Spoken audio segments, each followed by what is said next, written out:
Good morning. Is this Violet's mother? Yes, she's here. May I ask who's calling? Oh, hello. I'm the new homeroom teacher for Violet's class. I'll be taking care of her class from now on since the former teacher will be going on maternity leave, starting tomorrow. Oh, hello. Yeah, I heard about this news a few days ago, but I didn't expect Susan to leave so soon. Nevertheless, welcome. I hope you'll be able to help and take care of Violet. Thank you. It's my duty. Actually, I wanted to talk to you today because I would like to invite you to a meeting with the other parents and me. This way, I can better understand the children's personalities and talents in order to find the best way to teach each child. Oh, I'm more than willing to attend. You seem very enthusiastic and dedicated to your job. That's right. Becoming a teacher has been my lifelong dream. I studied and worked extremely hard to achieve this, so I'm very excited now as this is my first class as a homeroom teacher. That's wonderful to hear! Your passion and dedication would undoubtedly make a positive impact on the children's education. I'm grateful that Violet will have such an enthusiastic teacher. Thanks for your kind words. Count me in for the meeting. Just let me know the details and I'll be there to support you and learn more about how we can contribute to the children's education. Thank you for reaching out and welcome again. That's fantastic. I'll share the meeting details with you soon. I appreciate your warm welcome and enthusiasm. See you soon at the meeting.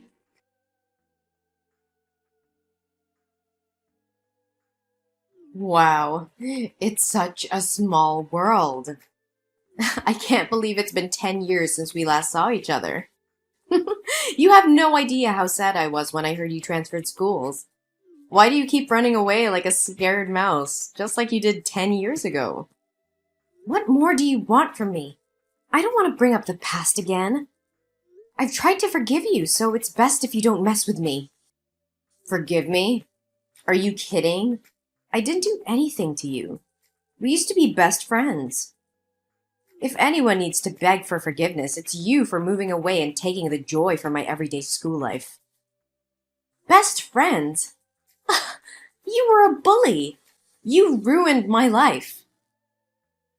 Ugh, come on, don't be such a drama queen. Haven't you always wanted to be the most popular girl in school? I was just trying to help you. But don't be so hard on me. Those games were really fun. Do you call those inhumane acts, insulting others and making me live in fear every morning, a joke? You started a game where people at school were rewarded for throwing the most food at me. And from then on, every lunchtime was a nightmare. Everyone in school competed to throw whatever they could at me. Even when I hid on the balcony or the restroom, you always found me to continue that cruel game. Yeah, that was so much fun. From then on, I was covered in food every day and smelled. You even told everyone I was a trash can, and since then, my locker was always filled with disgusting garbage, along with curses and wishes for me to die. Never mind, they just said it for fun. The climax was the prom night in our second year of high school. You told me that the theme of the prom was to dress up as an animal. At that time, I was foolish enough to believe your lies and think that you wanted to make up with me. So I accepted your offer to do my makeup and dress up as a chicken. But when I arrived, everyone laughed and pointed at me. You even manipulated people to vote for me as prom queen. And when I was dragged up to accept the award, you poured a bucket of blue paint all over me. Oh yeah, you looked like a Smurf. Oh, I still find it funny to this day. Ah, you have such a good memory. How do you remember everything in such detail? I wish I could forget about it too, but those memories left a big psychological impact on me. Despite attending numerous therapy sessions, I still can't erase those horrible experiences from my mind.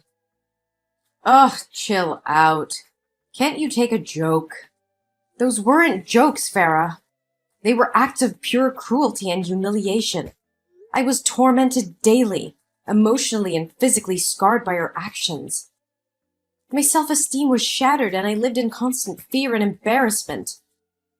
Ugh, lighten up. You were such an easy target. Besides, you should have been grateful for the attention. It's not like you were anyone special before. Grateful? Are you serious? No one deserves to be treated the way you treated me. I was a human being just like you. Those acts of torment weren't funny or playful. They were a violation of my dignity and a betrayal of our supposed friendship. Friendship? Ha! You were always so pathetic and desperate for acceptance. I was just trying to toughen you up, make you stronger. Look at you now. Isn't it thanks to my upbringing that you dare speak up against me instead of crying and resigning yourself all day like before? Toughen me up? No, you were just a bully. You enjoyed having power over me, relishing in my pain and suffering. You had no regard for the consequences of your actions or the emotional scars they left behind. Ugh, stop playing the victim. It's been years and you're still dwelling on the past. Get over it already. Get over it? How can I forget the years of torment, the humiliation, and the constant fear? These experiences have shaped who I am today, but I refuse to let you define me any longer. I'm stronger now and won't allow you to belittle my pain. Whatever. You're just being dramatic. It's not like it affected you that much. Those are just rebellious acts. Almost every teen goes through that phase. I believe that when Violet grows up, she'll do the same thing I did to you. Oh no, she'll definitely turn out to be a failure who needs to be taught a lesson, just like her mother. Perhaps in the near future, I'll have to dedicate myself to taking care and paying attention to Violet. She'll be my favorite student from now on. How can a person like you, with such a biased, immoral, and shameless mindset, become a teacher? I will notify the school immediately so they can remove you from your position and find a more suitable teacher for my daughter's class. I refuse to have my child influenced by someone as inhumane as you. What do you think you can do? Don't you know that the principal of this school is my father? Go ahead and share your opinion. Try everything you can to get me fired. But guess what? My father will make sure to write negative comments on your child's school records, making it difficult for her to find a school anywhere else in the future. I will tell the truth about you to other parents, and I'm certain they will support the change of teachers. Oh, really? But let me tell you something. The process of making complaints and getting things done can take months, even years, for the council to consider your opinion. So what do you think your daughter will go through during that time? Let me enlighten you. Elementary school kids can be even more manipulative than high school kids. You underestimate my determination to protect my child. I will not let your influence continue to poison the school environment. I will gather evidence, reach out to other parents, and together we will fight for a safe and nurturing educational environment for our children. Go ahead and do your worst. But remember, I have my ways of protecting myself and ensuring that my position remains secure. You can't defeat me. We'll see about that, Farah. I won't back down. The truth will prevail, and your reign of cruelty will come to an end. You may have power within the school, but I believe in justice, and will fight for it until the end. So inspirational and touching. We'll see who comes out on top, Ella. Just remember, I always have a trick up my sleeve.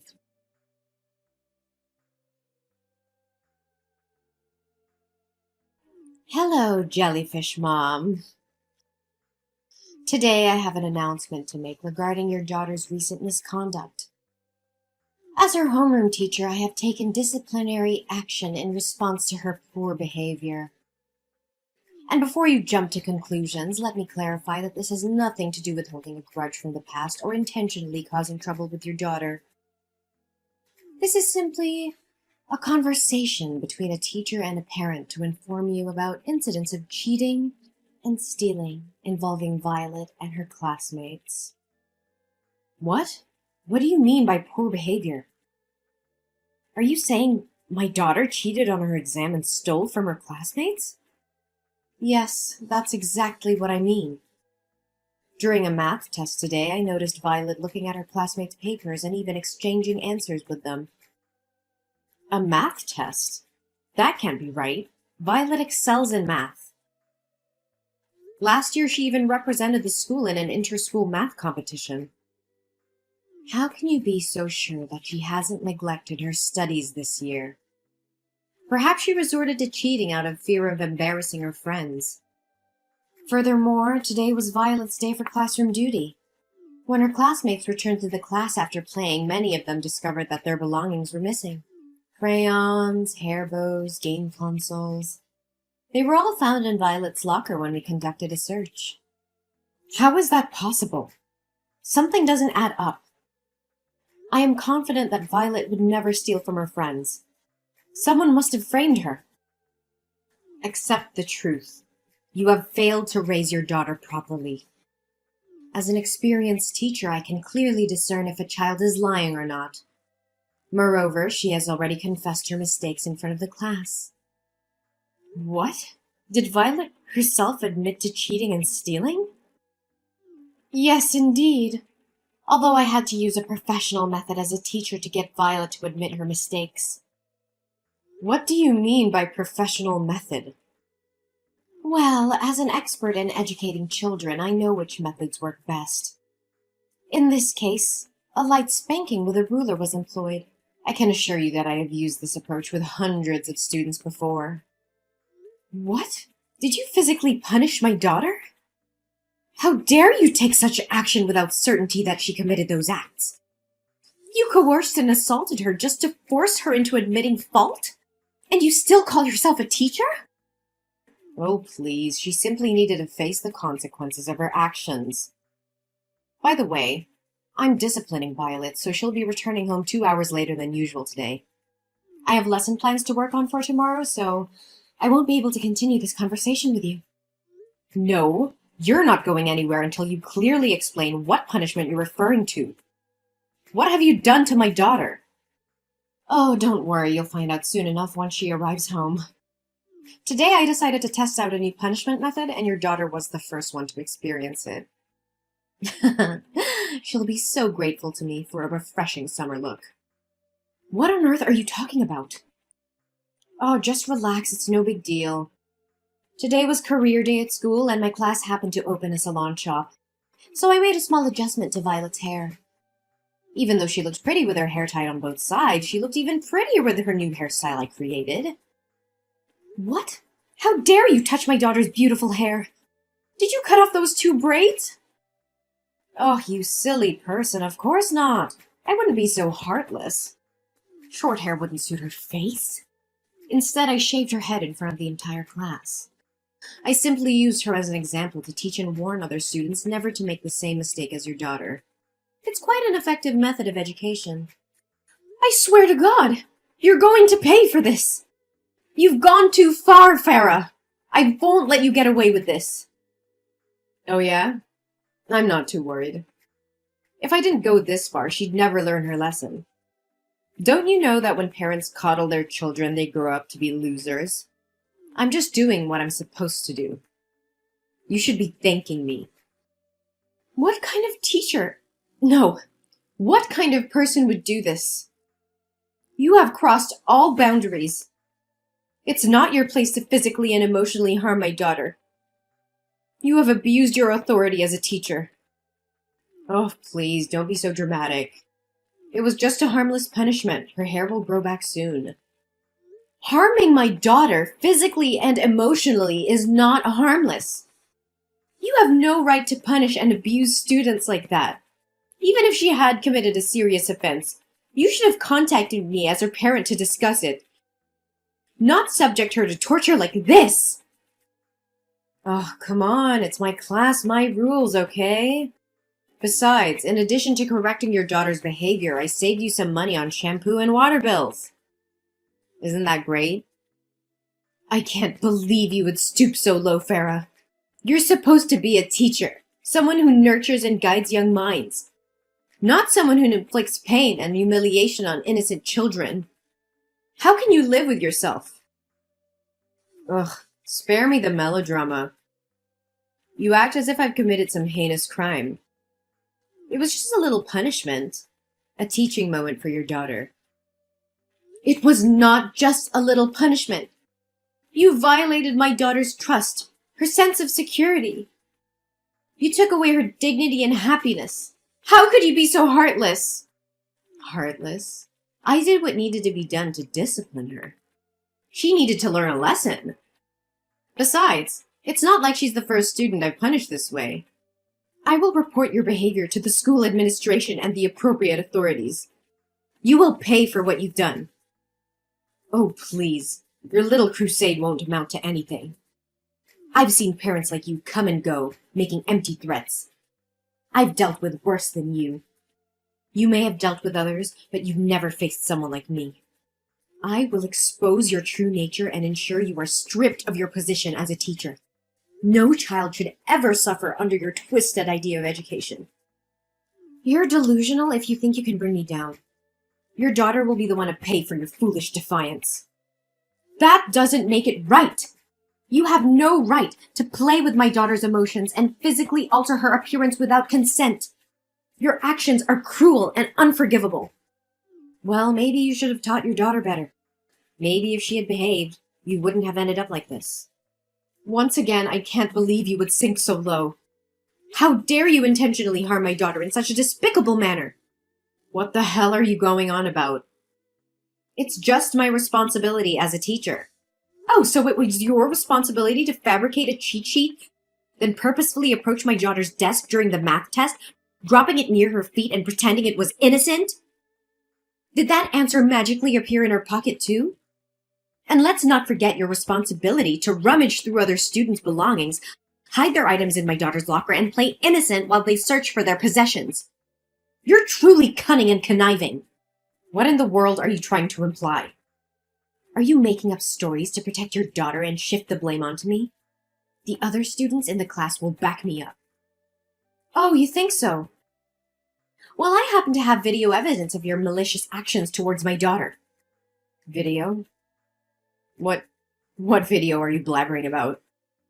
Maybe Susan forgot to mention that there are security cameras installed in the classroom, ensuring parents have complete oversight of their children's safety and the quality of education. Today, those cameras captured everything. What? Security cameras? How is this possible? Why was I never informed? These cameras were installed due to the alarming rise in school security incidents. To protect their child, parents in our class contributed funds for their installation. We all have access to monitor our children whenever we wish. And guess what? This time it worked flawlessly, safeguarding my daughter's dignity. I couldn't check the footage right away since I was on a plane. By the way, I visited your previous school, the one where you were fired, to uncover the truth. No, it can't be true. God, I despise even uttering your name. Did you know you don't even have an education degree or teaching certification? They informed me that you were terminated because they discovered your secret and your extreme misconduct towards the students. So what? What can you possibly do? Even if you brandish that absurd evidence to intimidate me, I won't be afraid. My father will do whatever it takes to keep this under wraps. I won't bother reporting this to the school administration. But mark my words, I will use this incontrovertible evidence to write a scathing expose about you, shedding light on the rampant child abuse and the dangerous presence of uncertified teachers such as yourself. You think writing for a newspaper will make a difference? Huh, that's a pathetic joke. Do you honestly believe any journalist will pay attention to your fanciful tale? Well, I can't speak for all journalists, but I will. And not just any journalist. I am the chief editor of the New York Times education column. Prepare to face the consequences of your actions. Ugh, please, you're just bluffing. You really think I won't follow through with my words, don't you? You underestimate my determination to protect my daughter and ensure justice is served. I have evidence that will expose your misconduct and abuse of authority. The world will know what kind of teacher you truly are. Evidence or not, no one will care about your little vendetta. You're just a desperate parent trying to make a scene. You may think so, but you're gravely mistaken. I've contacted the local news outlets and they're interested in investigating this matter further. They understand the importance of protecting students from abusive educators like you. Local news? That's all you could manage? They won't have the reach or influence to make a significant impact. That's not all. I may have started with local news, but I won't stop there. I will reach out to national and international media, sharing the evidence of your deplorable actions. I will make sure every parent, every educator, and every responsible citizen knows what you have done. You can try, but I have powerful connections that will protect me. No one can touch me. Connections may shield you temporarily, but they won't save you from the relentless pursuit of truth. The public will demand answers, and those connections will crumble when faced with undeniable evidence. You will be held accountable for your actions. This can't be happening. You can't ruin my career like this. You ruined your own career with your unethical behavior. I'm merely shining a light on the truth. You have no one to blame but yourself. Please, Ella, I beg you, don't go through with this. I made a terrible mistake, and I deeply regret my actions. I never meant to harm your daughter or any other student. I was just frustrated and lost sight of my responsibilities as a teacher. I'm truly sorry for the pain I've caused. Ella, are you listening to me? Ella, come back here! How dare you block me? Ella!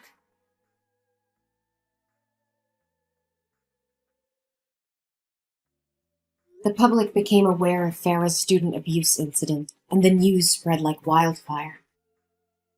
Outraged parents, teachers, and community members demanded justice for the students who had suffered under her care. The evidence, including the surveillance video, was presented in court, leaving no room for doubt about Farah's actions. Farah's trial was swift, and she was found guilty of child abuse and misconduct. The court sentenced her to a significant prison term, ensuring she would be removed from any position of authority over children. Her reputation was shattered, and she lost everything she had worked for. But the repercussions did not end there. The investigation into Farah's actions shed light on deeper issues within her father's school. It was discovered that he had been embezzling funds and covering up incidents of abuse. The authorities launched a thorough investigation, and both Farah's father and the school faced legal consequences. The school's reputation was tarnished, and it underwent major reforms to ensure the safety and well-being of its students. Then, I took immediate action to support my daughter Violet. I sought professional help and took her to a psychiatrist to address any emotional impact from the traumatic experiences. Thankfully, Violet showed resilience and strength, emerging from the ordeal with no lasting psychological harm. During the period when Violet's hair was growing back, I bought her a variety of beautiful wigs, allowing her to express herself and feel confident. The support from me and the love of her family helped Violet regain her self-esteem and move forward. Meanwhile, teacher Susan, who had been on leave, returned to the classroom. Her presence brought a sense of stability and positivity back into Violet's life. With a nurturing and supportive teacher, Violet thrived academically and emotionally, embracing her love for learning and her classmates.